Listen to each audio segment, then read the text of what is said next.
Hello and good morning, everyone. Welcome to ECUS, the Economics Canvas Hub series.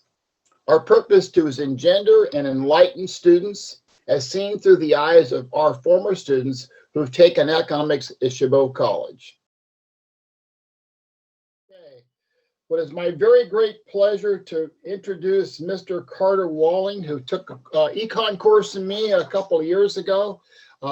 Since that time, as I understand, he's attending UCLA, seeking a degree in political science. And while he was at Chabot College, he did a lot of things, one of which he was on the golf team, which ranked, I think, third or sixth in the state of California. We were third, and he was, as I understand, he was in the top 20 golfers in California in the community college system. At the same time, he was dealing with some very severe physical difficulties, having collapsed at school a couple times.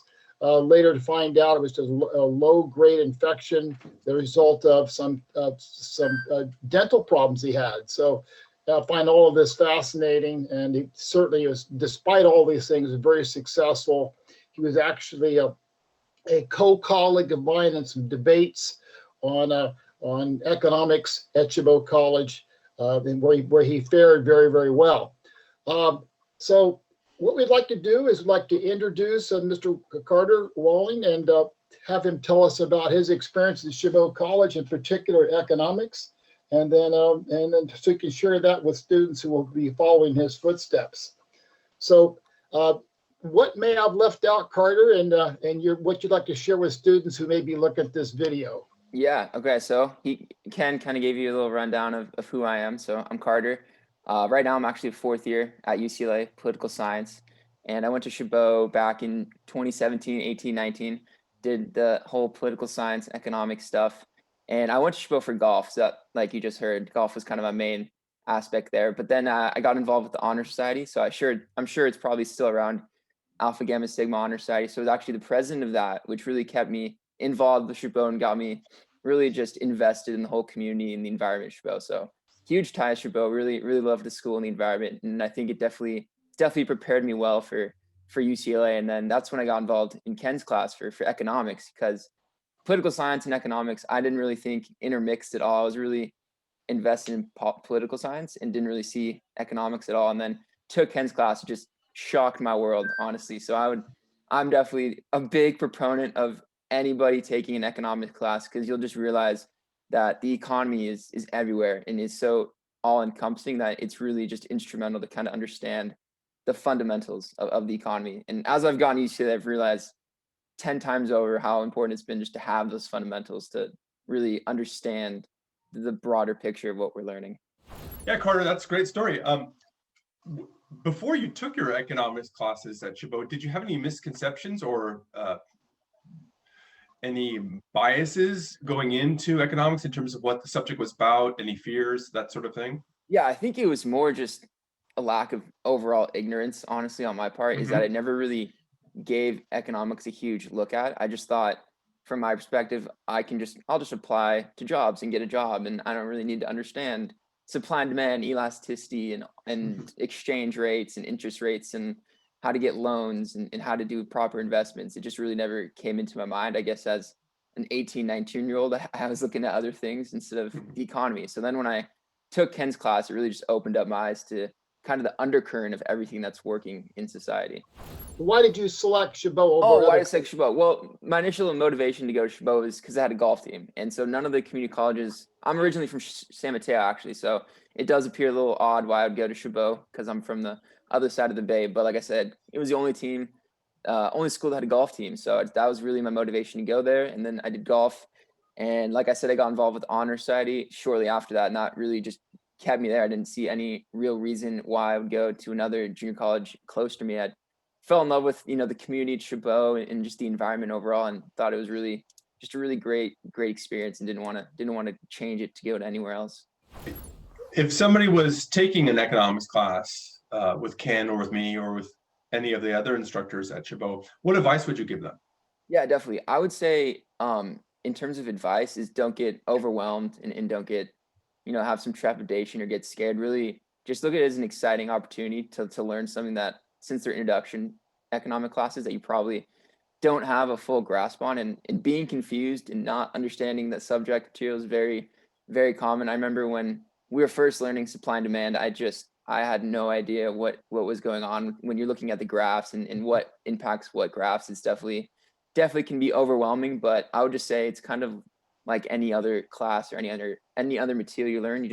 If you keep putting in repetition, and I'd say if you just keep looking at it time and time again, slowly the wheels will start to turn and your brain will kind of turn into an economic side brain, because it's definitely a new way of thinking. So that's what I would just say is, don't get overwhelmed. Just kind of look at it as a unique opportunity to learn something you haven't been exposed to before. And if I could just add, and would you agree that it's not just a one-time deal? In other words, when your brain starts to think that way, it doesn't shut off when the class ends, right?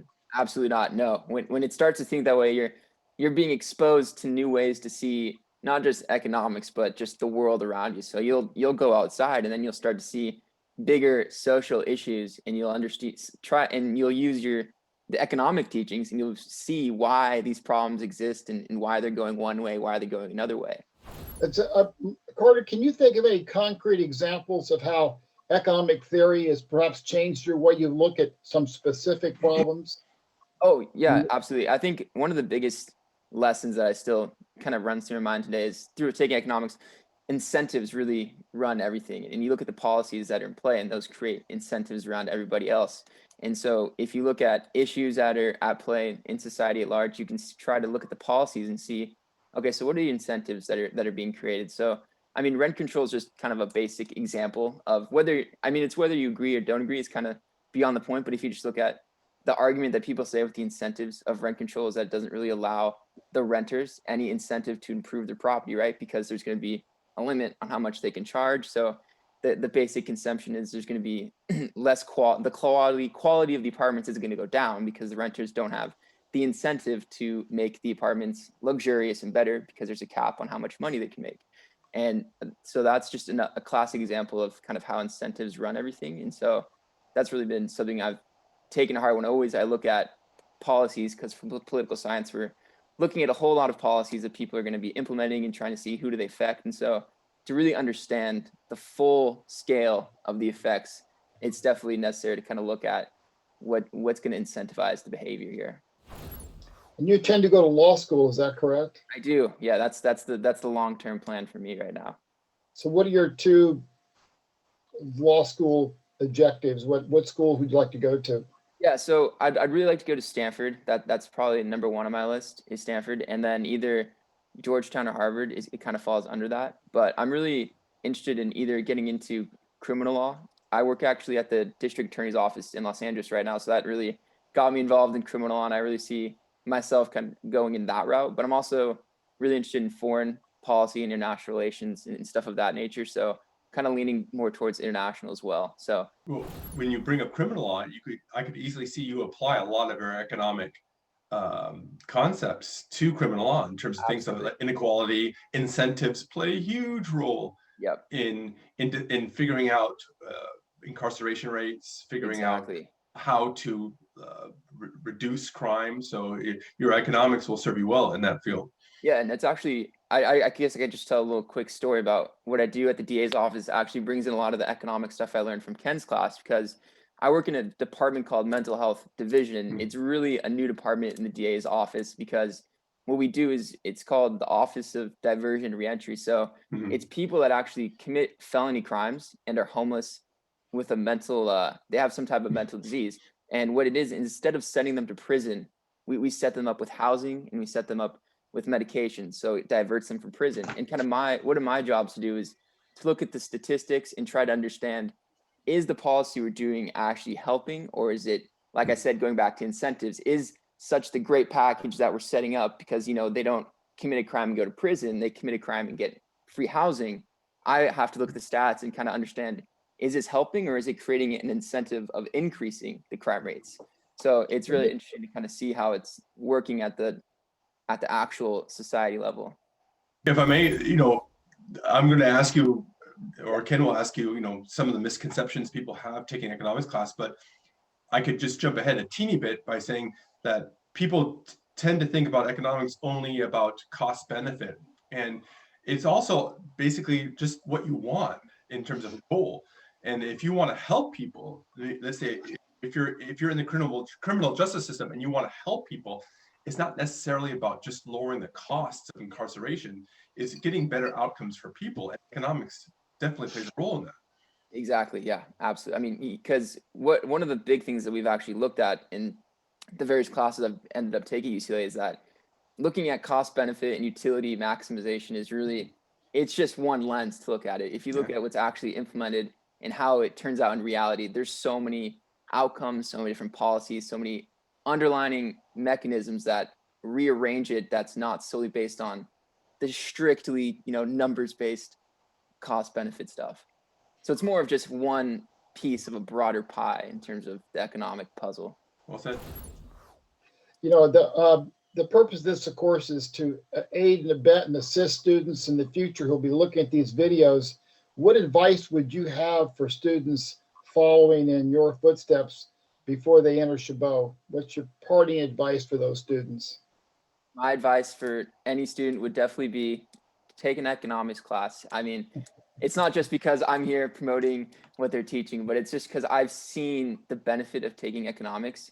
I've seen how me being in these classes has translated into my success at UCLA, no doubt, because I've been in classes where having the fundamental understanding of these economic principles has kind of given me leverage in the air cover to understand and perform better, because there's so many students that I've realized that just don't have a understanding of economics at the fundamental level. So everybody else is trying to play catch up and they're trying to understand these basic fundamentals while also trying to grasp upper division, extremely difficult classes at UCLA. And that's very tough to bridge, to kind of fill. And so that's why I would really promote and advise anybody to take the economics classes, especially if you're going into courses and majors where you don't think economics plays a huge role, whether it be political science, sociology, anything in the humanities. I mean, I would really advise that economics can give you that fundamental understanding that not just separates you from everybody else, but will allow you to better understand what you're trying to learn. So that's definitely my big advice would be to, even though it might not seem like it at the time that it'll serve a benefit, it definitely will. Because when I took the economics class, I really was just taking it because it was a requirement. I didn't think too much of it. And I was always scared about economics. I think a lot of social science majors look at economics and they get scared. They don't want to dive into that because they just think a lot of math. I don't want to do math, but really the math is such a small part of it. It's more of how you conceptualize the world. And it's paid over so many times for me that could not have imagined the route that it helped me carve for myself. Because if I didn't take those classes, didn't have that understanding, definitely would not be able to be, one, taking the classes I'm taking at UCLA, and two, just be in the position that I am in right now. You're kind of mastered a specific sport, golf. Yeah. I've always been fascinated about the parallels of economic concepts in sports. And I'll give you one example I have, and then I would love to hear what you have to say. As when I was younger, I used to box. And I was always making a connection between economics and boxing. And one of the ways I made that connection was the issue of communication, right? There's effective communication in boxing. If you are out there and your lead hand, in my case, my left hand, is a little too low, your opponent is going to snap a jab right over it, hit you right in the nose. And that's effective communication. My opponent has effectively communicated to me that I'm doing something wrong. And it's up to me to correct for it, right? And that's a classic microeconomics example of competition, where if you have higher costs than your opponent can snap a jab and hit you by undercutting you in price, right? Mm-hmm. I've always wondered, do you see any parallels, any economic concepts in golf? I would say if I'm going to use economic concepts, it might be more in terms of the international economic system, in terms of when you're playing match play against another person.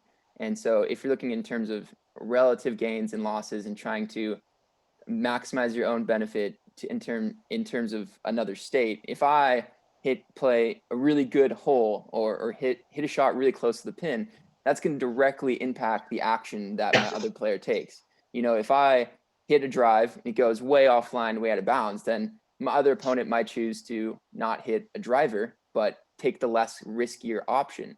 So I think in Game theory. economics, exactly. Game theory is definitely the big play that I would say golf can translate into economics on all levels, because you're trying to see what is the other side doing. How are they maximizing their risk, or are they more risk adverse? And if you look at that whole aspect of it, then you can kind of understand what's at play between everybody's behavior. And so golf is definitely a very big psychological and behavioral sport, and economics is definitely a lot about psychology, behavior. So definitely, I think there's a good intersection there. Thank you very much, Martin. You got any other parting questions? No, or words? I think it was a great discussion. Awesome. Yeah, glad I could help. Carter.